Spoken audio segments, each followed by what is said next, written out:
நடிகர் அஜித்குமாரோடைய நடிப்புல கடைசியாக ஒரு திரைப்படம் வெளியாகி கிட்டத்தட்ட 1.5 வருடங்கள் ஆக போகுது. அவர் ஷூட்டிங்ல கலந்து கொண்டு கிட்டத்தட்ட 2 வருடங்கள் ஆக போகுது. அடுத்து ஏகே அவர்களுடைய படத்தின் படப்பிடிப்பு எப்போது ஆரம்பமாகும், படம் எப்போது ரிலீஸ் ஆகும் அப்படின்னே தெரியாமல் ரசிகர்கள் ஒரு பக்கம் அப்செட்டிலுமே இருக்காங்க. மற்ற நடிகர்களுடைய படங்களின் அப்டேட்டுகள், பட ரிலீஸ் எல்லாம் ஒரு பக்கம் போய்கொண்டிருக்கு. இந்த நிலையில ஏகே ரசிகர்கள் இன்னமுமே அவருடைய ரேசிங் புகைப்படத்தை ஷேர் பண்ணி செலிப்ரேட் பண்ணிட்டுமே இருந்தாங்க.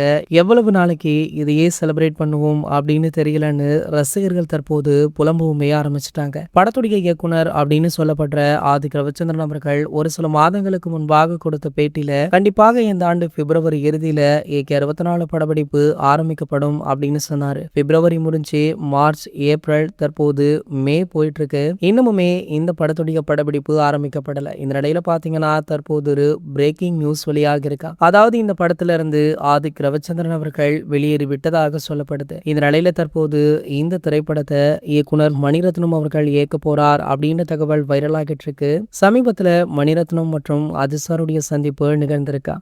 இறுதி நேரத்துல தான் பாத்தீங்கன்னா ஏகே அவர்கள் மணிரத்னம் அவர்களை தேர்வு செய்ததாக சொல்லப்படுது. இது வரைக்குமே இவங்களுடைய காம்போல ஒரு திரைப்படங்கள் கூட ரிலீஸ் ஆகல. மணிரத்னம் அவர்கள் தமிழ் சினிமாவுடைய ஆஸ்தான இயக்குனர் அப்படின்றதுனால இந்த படத்தின் மீதான எதிர்பார்ப்புமே பல மடங்கு உயர்ந்திருக்கு. இந்த காம்போ எப்படி இருக்கும் அப்படின்னு நீங்க நினைக்கிறீங்க அப்படின்றத நம்ம கூட ஷேர் பண்ணிக்கோங்க.